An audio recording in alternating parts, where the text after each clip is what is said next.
Hey everybody, it's Missy with the Shimmerz education team. Thank you so much for joining me today. I'm back with a new layout, and I wanted to remind you, if you leave my name in the comments section when you are shopping on the Shimmerz website, then you can earn yourself a free paint. So don't forget to do that because freebies are always awesome. I'm going to start with what I have left of the moths background from Paige Evans' cut file. If you saw my latest Cocoa Vanilla Studio layout, then you saw I use the actual outlines of the butterflies. Well, today I'm going to use the butterflies that were left on the cutting mat, and I'm going to use a lot of brand new Shimmerz colors. These are two of the newest vibes, Pink Moscato and Rose Gold Red, and then some of these little original Shimmerz paints that are in the little pots, and one blings. And I want to apologize in advance. I have a cold, my head is all stuffy, and so that is why I sound this way. Hopefully my voice won't drive you too crazy. So all I did was peel off those butterflies or moths. I think they look like butterflies, but I don't really care what they are. I think they're beautiful. And I've got a scrap piece of paper, and I'm just going to start to color them. I'm going to spray them. Look at these two colors. That's the Pink Moscato that I sprayed first, and then the Rose Gold Red. Can you see the gold powder mixed in that spray? It is so beautiful. Both of them have gold powder in them. So when they dry, they're going to have obviously the color, but also a beautiful gold shimmer. Now this color here is a blings, and it's called Gold and Roses, and it's almost like a really soft champagne color. And when it dries, you guys are going to just die when you see the sparkle. It is so pretty.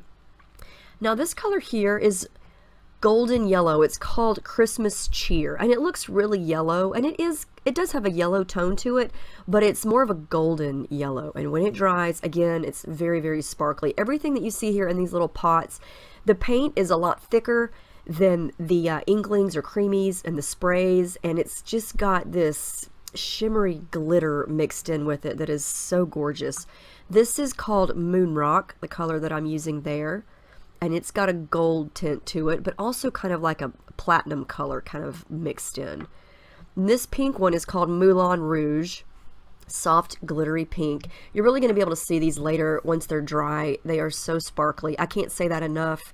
I just kind of grabbed the new colors that I got and sort of said, you know what, I'm going to make this the color scheme. Hopefully they'll match.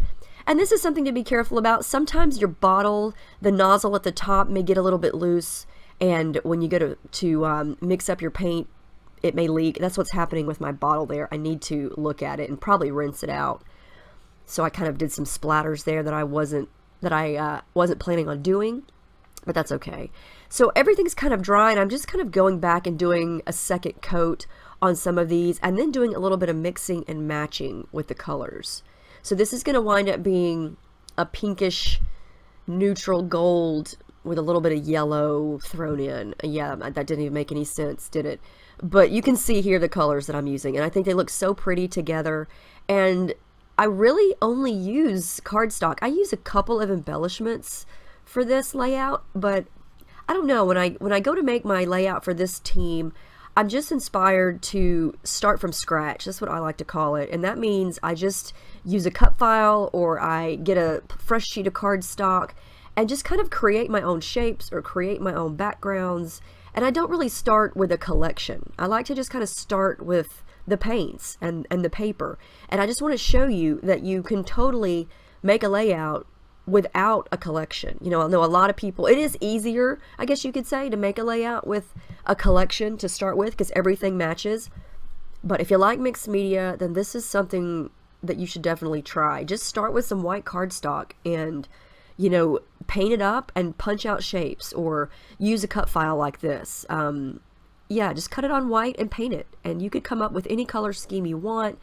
You can mix and match like I'm doing here, and it's going to wind up looking so pretty, I think. Yeah, the Rose Gold Red, you can see when you spray it, it's dark, but when it dries, it lightens up a little bit. But it's this really pretty, almost like a wine color with a sparkly gold. Look at that. Look at the shimmer. You guys, oh my goodness.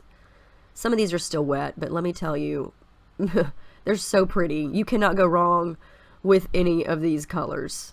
And there's also some greens that are new and a couple of blues.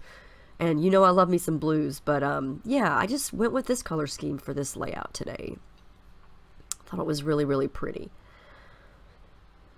And this is also a good way to do mixed media without getting too messy, because I know some people like the look of mixed media, but they don't want to create a big mess.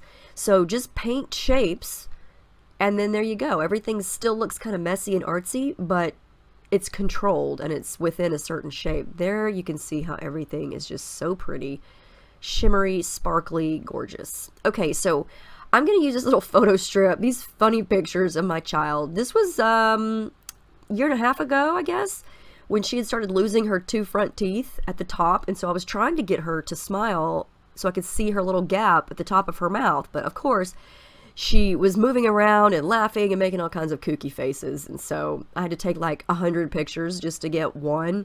And these aren't even the ones that I got showing her little tooth gap. These were just some cute outtakes, and they make me laugh. So I'm going to make a little photo strip and use those down at the bottom.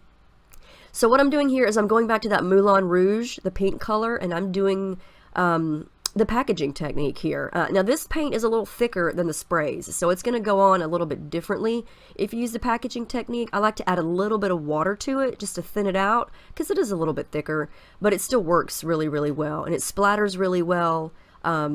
This is the Christmas cheer color, and I love how these two colors work together. So pretty, and this dries pretty quickly. And it's just got a thicker texture to it also. You'll be able to see here in a minute when I pick up the paper and show you what it looks like. You can almost see it. Look how pretty that is. I know I keep saying that, but I'm just oohing and aahing over it in person. It's just the picture and the camera doesn't do it justice. It really is that sparkly. Okay, so I'm going to come back in with the pink Moscato, and this is a really pretty dark pink, and like I said earlier, it's got gold powder mixed in with it, so when it dries, it's not only pink, but it's got a gold shimmer to it. So pretty. And it looks dark, but when it dries or when you blot it up, it lightens up a little bit. And so I like to roll paper towels over it, because sometimes if I use a napkin and I press down on top of a splatter, it will make the shape of the splatter it'll mess it up. And so if I feel like if I roll the toilet paper, oh my goodness, the paper towels over it, it keeps the shape of the splatters. And I like for my splatters to be circles, if that makes any sense. So I kind of arranged everything and then saw where I needed to do something at the top. So I'm going to go a little bit more subtle at the top. This is the Bling's Golden Roses, and I just want a little bit of color behind those butterflies. Not the pink and the gold that I've got going on at the bottom, but just something. And so this color here, Bling's is all of the Bling's. There's several different colors of Bling's, and they're very sparkly and shimmery, but they're all very, very light. You could pretty much paint over something with them, and it's not going to change the color of it too much. It's going to just enhance the color and give it a little bit more of a sparkle. So you can see how it's sparkly up there, but it's very subtle. So that's what the Blings are for. And I love the color of this one. It's very light and so pretty.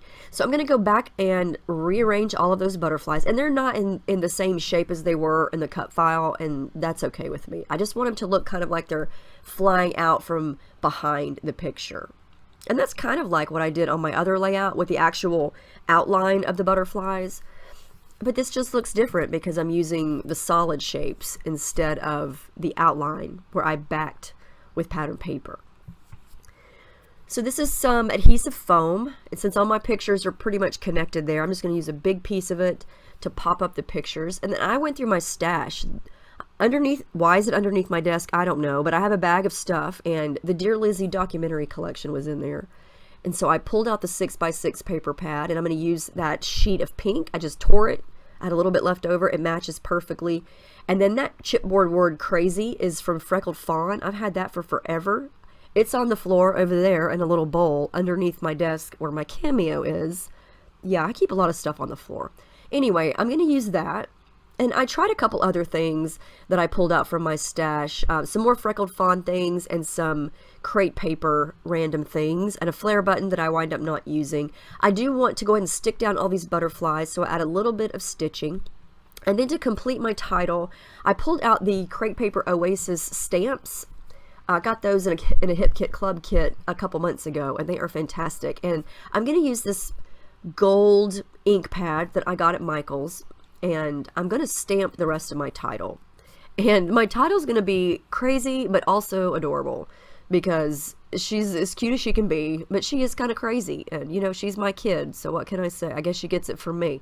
But she is the queen of making these kind of faces, and it's just hilarious. And I get so excited when I get these pictures because she's so funny. So there's the title, and of course it's not completely centered up. That's the thing about stamping right onto your background, is if it's not perfectly straight, oh well, you can't change it. And so I add a little cork freckled fawn heart over there to the right, and there I'm showing you I did a little bit of stitching with some gold thread, not on all of the butterflies, but just on a couple. So yeah, crazy but also adorable. I don't know why I thought of that, but it just made me laugh. So I'm adding in a little bit of thread on the left and the right, and that is a yellowish gold color that kind of matches the yellow butterflies. And then I'm going to stick that down. I really don't use a whole lot of stuff on this layout, and that's what I love about scrapbooking is, you know, sometimes you don't need a lot of stuff. I think those butterflies kind of, you know, take up a lot of the design, and I don't want to take away from those, and I don't want to clutter up the photo area, and I don't want to add a great big title. This is a little piece from, I think, Crate Paper Open Book. It's a vellum piece that says, I love everything about this. I have a little container on my desk with a whole bunch of past Crate Paper vellum flowers and tags and all kinds of stuff, because you know with Crate Paper you get a ton of stuff from previous collections, and that yellow color matched, so I use that. And then I'm going to add a little bit of journaling down at the bottom. I'm almost done. What am I going to do? Oh yeah, I'm going to add a little bit of dark pink thread at the top and the bottom, just for a little bit more texture without being too overwhelming. You can't even really see it on camera, but I can see it.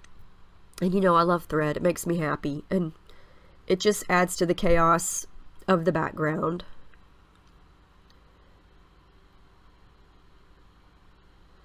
So I'm going to glue that down. I just like to add a little bit of glue behind wherever the thread is to make sure it's not going to come out. And then this is my final Shimmerz product. This is one of my favorite inklings. It's called Miner 49er, and it is a gorgeous gold. And you can see there it's a lot more watery. It depends on how much water you add, but it's perfect for splattering, and it is gorgeous. You can see it more in the close-ups. The last thing I'm going to do is ruffle up some of the edges of these butterfly wings, and I think that is going to finish this layout up. I had so much fun making this. It was fun to just use random little bits and create a layout just using some white cardstock, and it didn't take much, but I think it's got a big impact. I love the dimension of those butterflies. Yeah, you got to try these colors. You'll be blown away. They're so pretty. Look at those. Look at that. I love the sparkle. The gold is so pretty. The shimmer. Oh, I can't stand it. It's so pretty. But anyway, I hope you guys enjoyed watching this. Make sure you mention my name when you're doing some shopping. If you need to know any more details about any of the colors or the paints or anything at all, let me know. I'll be more than happy to help you out. And thank you guys so much for watching, and I'll see y'all in the next video. Have a great day.